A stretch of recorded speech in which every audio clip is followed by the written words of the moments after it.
안녕하세요. 시어머니도 아니고 시이모 때문에 결혼 생활에 회의감을 느끼게 된 30대 여성입니다. 남편과는 오랫동안 알고 지낸 사이예요. 처음 알게 된 건 대학교에 들어가고 얼마 지나지 않아 가입했던 동아리에서였지요.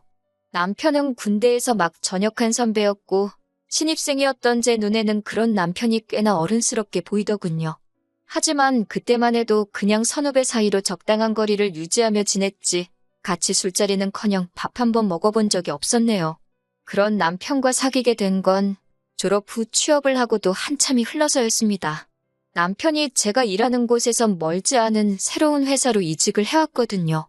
반갑기도 하고 여러 가지로 상황이 맞아떨어지다 보니 이후로 자주 만나서 그간 서로 놓쳤던 안부와 소식들을 나누기 시작했지요. 이후로 조금씩 빠르게 가까워져 반년 만에 연인 사이가 되었고 결혼까지 약속하게 되었답니다. 남편이 중학교에 들어가고 얼마 지나지 않았을 무렵 아버님께서 세상을 떠나셨어요.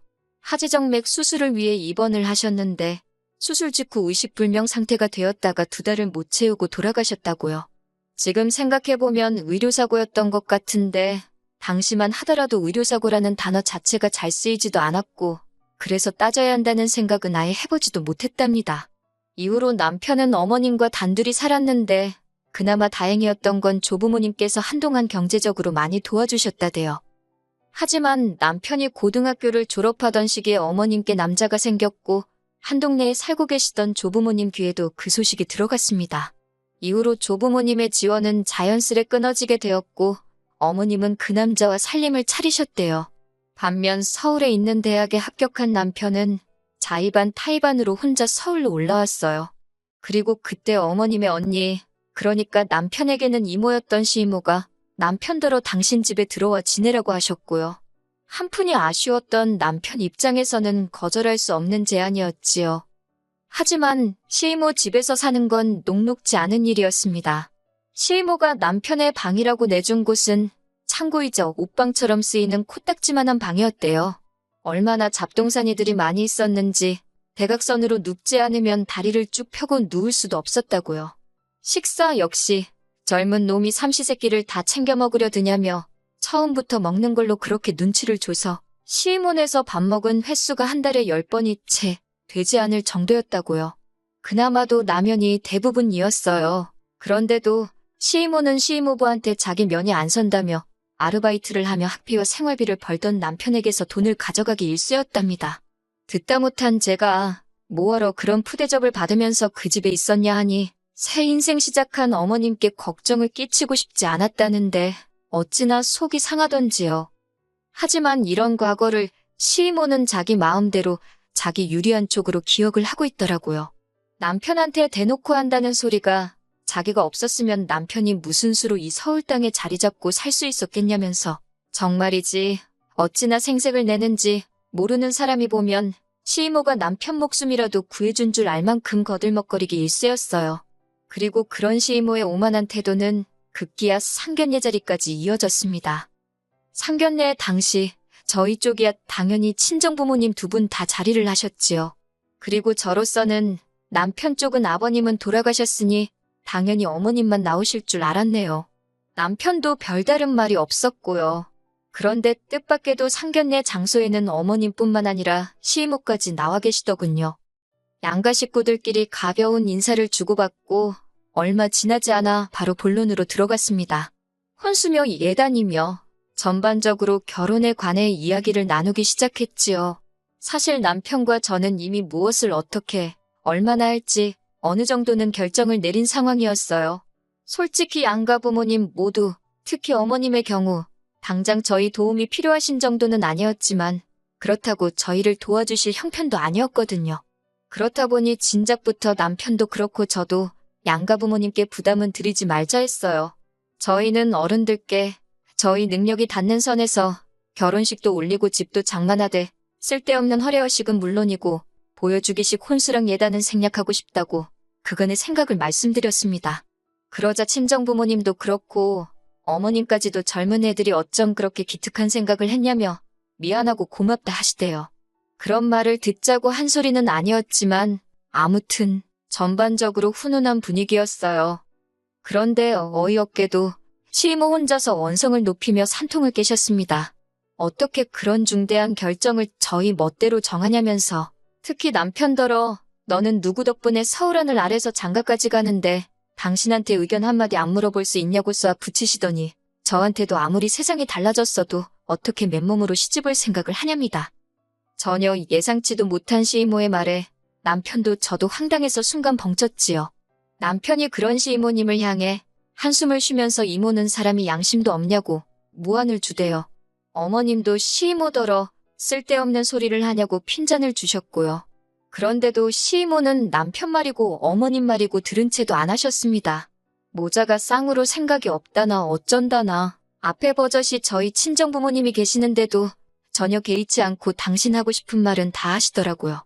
그러자 보다 못한 저희 친정부모님께서 시이모를 향해 그쪽은 초대받지 못한 손님이라며 여기에 무슨 자격으로 와서는 부모들도 가만히 있는데 쌍지팡이를 짚고 나서냐고 한마디 하셨습니다. 그렇게 결국 상견례고 뭐고 다 파토가 났어요. 그래도 파혼으로 이어지지는 않았습니다. 이튿날 바로 남편이 저희 부모님을 찾아와 몇 번이고 죄송하다며 사과를 드렸거든요. 시이모하고는 왕래는커녕 자주 연락도 하지 않는다며 살면서 몇 번 마주칠 일도 없을 거니 제발 노여움을 풀어달라며 빌대요. 그리고 그런 남편의 진심 어린 사과에 저희 부모님께서 한 번 더 기회를 주기로 하셨고요. 그리고 친정어머니께서는 결국 이불부터 시작해서 대략 1,000만 원 정도의 예단을 해주셨습니다. 아내 가서 평생 트집 잡혀 사느니 남들 해가는 만큼 해가라고 대신 저더러 어깨 피고 살라면서요. 그리고 이후로 한동안 남편과 저 두 사람의 결혼 생활만 놓고 이야기하자면 정말 평화로웠습니다. 그때 시이모 때문에 파혼이라도 했다면 얼마나 후회스러웠을까 싶을 정도로요. 하지만 어느 날 갑자기 어머님이 같이 살던 남자와 헤어지면서 상황은 생각지 못한 방향으로 흘러가기 시작했어요. 특히 어머님께서 당신이 사실 여윳돈이 7,000만 원 있다며 그걸 저희한테 주는 대신 앞으로 같이 살고 싶다 하셨을 땐 너무 당황스러워서 해야 할 바를 모르겠더군요. 하지만 상황은 생각보다 싱겁게 종료되는 듯 했습니다. 어떻게 해야 하나 고민하던 저와 달리 남편이 나서서 단박에 싫다 했거든요. 이제껏 따로 잘 살았는데 갑자기 왜 살림을 합치자는 거냐며 어머님더러 그 돈으로 차라리 당신 살 곳을 구하라 했다대요.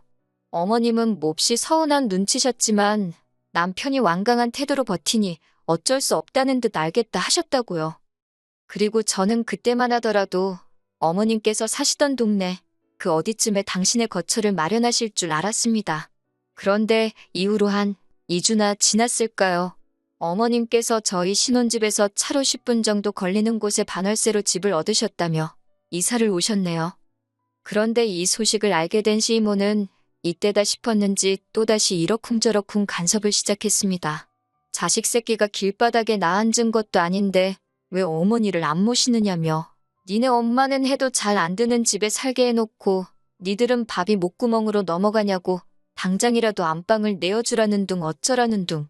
정작 어머님께서는 아무 말씀도 안 하시는데 시이모 혼자서 열을 내더니 순식간에 저희를 천하의 불효자로 만들더군요. 그뿐만이 아니었습니다.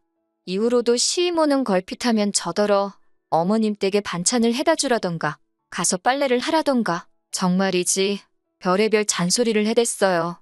사실 어떻게 들릴지 모르겠지만 한창 직장에서 이리 깨지고 저리 깨지며 일하고 있는데 그런 전화까지 받으면 하루 종일 기분이 더럽거든요.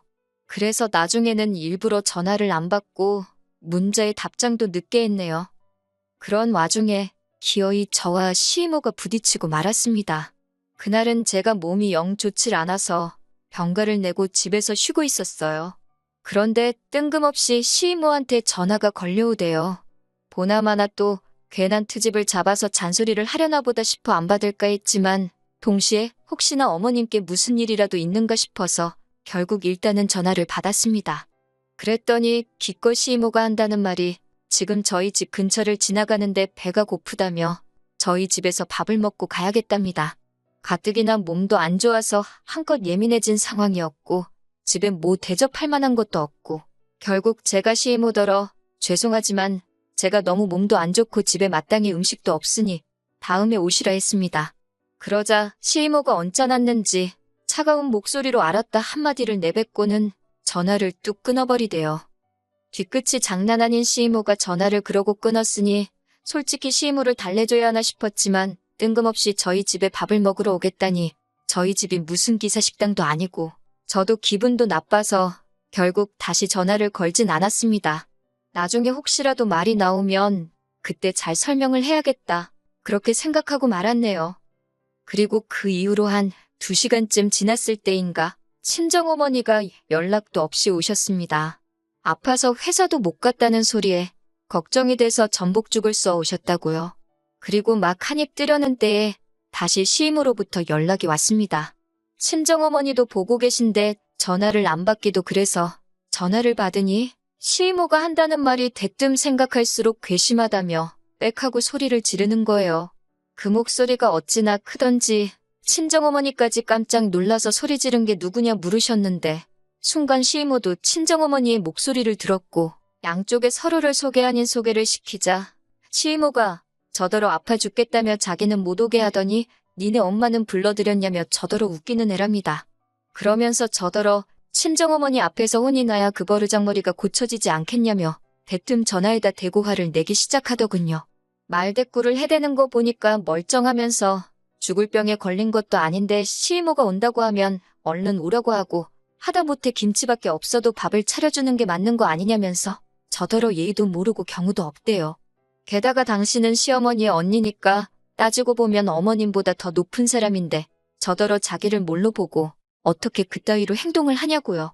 그리고 나서도 한참을 무슨 입에 따발총이라도 달린 거 마냥 어찌나 따다다다 당신 말만 쏟아내던지 저한텐 단 1초도 해명할 틈조차 주질 않더라니까요. 한바탕 폭풍 우가 지나간 듯한 시이모의 전화가 끊어지고 저는 졸지에 그것도 친정어머니 앞에서 수모를 겪었다는 생각에 저도 모르게 눈물을 흘렸습니다. 그런 저더러 친정어머니께서 전 잘못한 거 없다며 울지 말라셨고요. 그러더니 바로 사위인 남편에게 전화를 걸어 시이모와 있었던 일을 설명하셨습니다. 그리고 남편더러 퇴근 후 최대한 빨리 집으로 오라며 시이모 전화번호도 물어보시대요. 얼마 후 친정어머니의 전화인 걸 알고 받은 건진 모르겠지만 하여튼 시이모가 전화를 받더군요. 친정어머니께서 시이모한테 시댁 식구도 한 달이 건너야 하는 사이면 찰리만큼 먼 거라며 그것도 모르냐고 따지셨어요. 그러면서 별것도 아닌 걸로 어른 행세하려 들지 말라며 추접스럽고 꼴사납다고 뭐라 하시더니 경우고 예의범절이고 나이는 어디 콧구멍으로 먹었냐며 경거망동하지 말라고 그래봤자 애들이 비웃기나 하지 안 무서워한다셨지요. 부들거리는 시이모의 모습이 전화기 너머로 선명히 그려지는데 친정어머니께선 시이모가 했던 것처럼 당신 할 말만 하고 전화를 그냥 끊어버리셨습니다. 그리고 곧이어 사돈인 어머님께도 전화를 하셔서는 내 딸이 뭐가 아쉬워서 시어머니 하나로도 부족해 시이모 눈치까지 보고 살아야 하냐고 이럴 거면 그냥 애들 이혼시키겠다 하시대요. 그러자 어머님께서 만나서 이야기하자 하시더니 정말 30분도 걸리지 않아 저희 집으로 오셨습니다. 그리고 저희 친정어머니를 보자마자 죄송하다고 당신 언니가 왜 그러는 건지 당신도 모르겠다며 아무튼 앞으로는 시이모하고 제가 마주치는 일은 다신 없을 거라고 이번 한 번만 이해 좀 해달라고 사정을 하시더라고요. 사실 어머님께서는 당신 아들인 남편이 시이모한테 당한 서름을 나중에서야 아셨는데 그럼에도 불구하고 시이모한테도 제대로 따지지도 못하셨대요. 그래서 더 남편한테 미안한 마음을 가지고 계셨고 남편을 좀 어려워하셨지요. 하지만 그 이튿날 토요일 점심 무렵이었어요. 이번엔 그냥 전화가 아니라 아예 시이모가 저희 집으로 쫓아왔습니다. 저더러 네가 뭔데 당신 자매 사이를 끊어놓으려 하냐며 악을 쓰시대요. 그러자 저희 남편이 어이가 없다는 듯 시이모를 앞에 세워두곤 어머님께 전화를 드렸습니다. 그리고는 모두가 들을 수 있게 스피커폰을 켜고서는 시이모가 또 찾아와서 우릴 괴롭힌다고 이야기를 하더군요. 그러자 전화기 너머로 어머님께서 시이모한테 악을 쓰셨습니다. 왜 남의 아들 며느리를 잡아먹질 못해 안달이냐며 제발 관심 좀 끄라고요. 그러자 시이모님은 자기 속도 모르고 그런다며 네가 이렇게 물러터지니까 며느리 주제 시어머니고 시이모고 무서운 줄 모르고 따박따박 말대꾸하고 친정엄마라는 사람까지 지잘난 척을 한다는 겁니다. 그러자 어머님이 시이모더러 언니는 그렇게 잘나서 명절에도 며느리고 사위고 찾아오지도 않냐고 쏘아붙이는데 그 이야기를 듣곤 정말이지 뒤통수를 한 대 맞은 기분이더라니까요. 그리고 이후로 한 일주일이나 지났을까요? 친정집으로 시이모가 한 회의 과일에 꽤나 바리바리 선물을 보내셨더군요. 그리고는 장문의 문자로 당신이 나이 먹고 괜한 주책을 부렸다며 막말해서 미안하다. 마음에 담아두지 말랍니다. 자기는 저희 부부랑 잘 지내고 싶다나요. 솔직히 어디까지가 진심인지 모르겠더라고요. 하지만 결론부터 이야기하자면 일단은 그렇게 상황은 일단락 되었습니다. 친정어머니께서 말씀하시길 어찌됐건 시이모란 사람이 먼저 숙이고 들어온 만큼 당분간은 별탈 없을 거라셨지요. 솔직히 완전히 상황이 나아진 건 아닙니다. 더는 말을 안 해서 그렇지 누구 하나 개운한 사람은 없는 것 같거든요. 시간이 해결해줄 문제가 될지 금세 얼마 못 가 다시 반복되는 일일지는 지켜봐야만 알겠지요. 그래도 일단은 한 곱이 넘겼다 생각하고 지내고 있습니다. 솔직히 어머님한테는 유일한 혈육이나 다름없으니 저 때문에 두 분이 어색해지는 것도 싫고 그리고 자매끼리 평생 안 보고 산다? 적어도 저한텐 불가능한 일처럼 보여요. 그냥 어머님은 시이모와 잘 지내시고 저는 시이모 앞으로도 계속 이 정도 불편한 사이로 살 수 있으면 좋겠습니다.